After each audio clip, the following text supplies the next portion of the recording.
Right now, you are probably warm without even trying. Food may be in your kitchen, a jacket near your door, a roof over your head, heat moving through the walls. If the temperature drops tonight, you do not have to fight winter. You adjust it. Now take all of that away. No heater, no walls, no grocery store, no winter coat from a shelf, no emergency room, just your body, your group, and a cold season that could kill you while you slept. For the first Americans, winter was not just a season. It was a slow predator. It stole heat. It hid food. It froze water. It made travel dangerous, and it turned small mistakes into life or death decisions. So how did the first Americans survive deadly winters? Not by being stronger than the cold. They survived because they understood something modern people often forget. Winter is not survived in winter. Winter is survived before it arrives. Let's open the field notes. Thousands of years before the United States existed, North America looked very different. Glaciers shaped huge parts of the continent. Some regions were colder, drier, windier, and more open than they are today.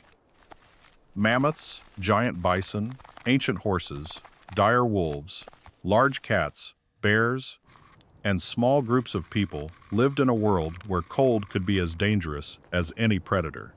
And here is the problem. The human body is not built like a winter animal. We do not have thick fur. We do not have feathers. We do not have a seal's layer of fat. We cannot sleep through winter like a bear. Leave a person exposed in freezing weather, and the body begins to fail. Hands stop working. Feet go numb. Thinking slows. Movement becomes harder. And eventually, the body gives up. On paper, humans should have been terrible winter survivors. Wrong body, wrong weather, wrong place. But humans had planning, memory, hands, fire, and each other. That was enough. Not easily, not always, but enough for the story to continue. The first defense was fire. Without fire, almost nothing else worked. Fire gave heat, light, protection, a place to gather, a way to cook food, dry wet materials, and make darkness smaller. But fire was not just a warm glow. It was a responsibility. Someone had to feed it. Someone had to protect it from wind. Someone had to gather fuel before the cold got worse. Someone had to know what was worth carrying. A fire going out at the wrong time was not an inconvenience. It could become a crisis. So the first Americans did not just have fire.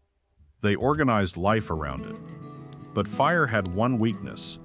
You could not wear it. The moment you stepped away, winter touched you again. So humans did something no other animal could do in the same way. They borrowed protection from the animals around them. Fur, hide, leather, fat, bone, sinew. Winter clothing was survival technology. A loose skin over the shoulders could help, but loose coverings have gaps. And cold loves gaps.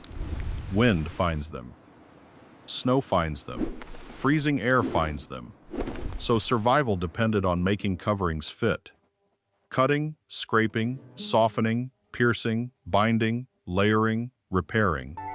A fitted covering is different from a blanket. A closed sleeve is different from a loose wrap. And foot protection could mean the difference between moving with the group and being trapped by the cold. Today, if your boot tears, it is annoying. Back then, damaged footwear could slow the group, expose skin, and turn a journey into danger. So winter survival meant maintenance. A strap had to be fixed before it broke. A hide had to be dried before it froze.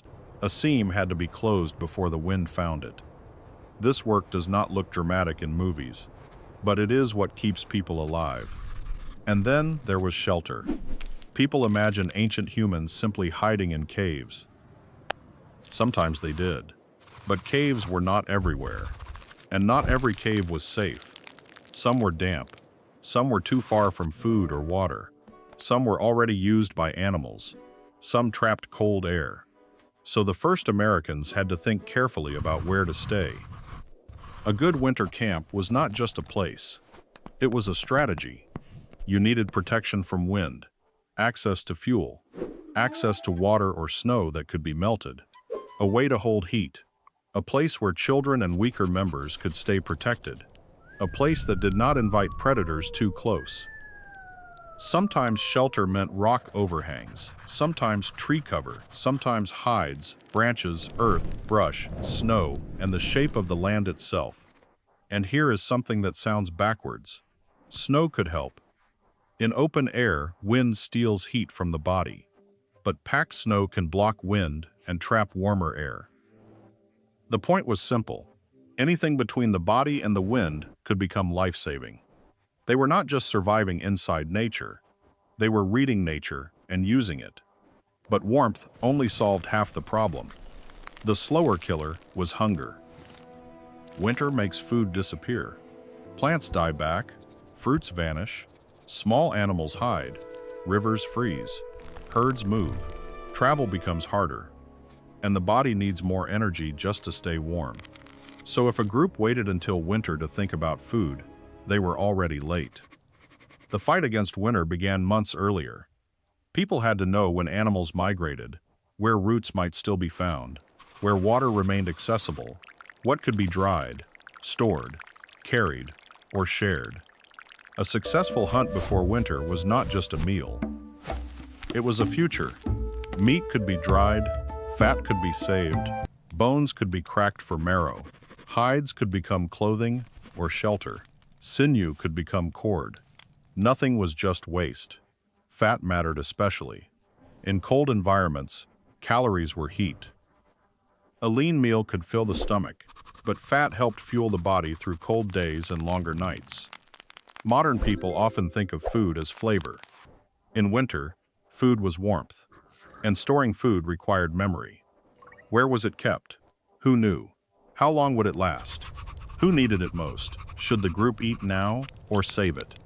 These were life decisions, made without freezers, lists, or written maps. Only experience, memory, and trust. This is where the group became more important than any single tool. A person alone in a deadly winter had one body of heat, one pair of hands, one memory, and one set of eyes. A group had more watchers, builders, carriers, teachers, warmth, and memory. Children stayed near the center. Elders passed down old winters. Skilled people repaired clothing and tools. Strong people carried fuel. Careful people watched the edge of camp. Winter attacks weakness. A sick person, a hungry child, a damaged shelter, a wet covering, a lost tool, a forgotten route. One weak point could become everyone's problem. So winter forced cooperation. In that world, survival was not individual. It was shared. And this is why roles mattered so much. Someone knew weather signs. Someone knew hides. Someone knew plants. Someone knew animal movement. Someone knew how to keep fire alive. Someone knew how to calm children. Someone remembered old stories about winters that had nearly destroyed the group. Before jobs, there were roles. And in winter, those roles became urgent. A child learning to scrape, carry, watch, sew, or stay close was not just helping. They were learning how not to die later.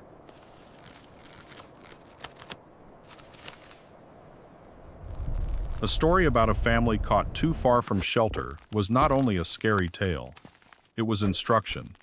A memory about an early freeze was not nostalgia. It was a warning. And then came the night. Winter nights were long. The light disappeared, the air sharpened, movement slowed. The group came closer, and the fire became the center of the world. Around it, people repaired tools, dried clothing, shared food, held children close, watched the darkness, and told stories.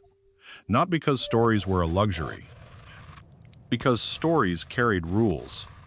Where not to go, what signs to trust, what mistakes cost too much, which animals moved with the season, which shelters had saved people before. In a world without books, stories were storage. They stored fear, They stored maps. They stored wisdom. They stored survival. That may be the real answer. The first Americans survived deadly winters because they did not treat winter as a surprise. They watched it coming. In the wind, in the animals, in the plants, in the shortening days, in the first hard frost, in the movement of herds, in the memory of everyone who had survived before. Modern people are shocked when the heat goes out. They built their lives assuming winter would come. Today, we press a button and warmth arrives. We open a refrigerator and food is waiting.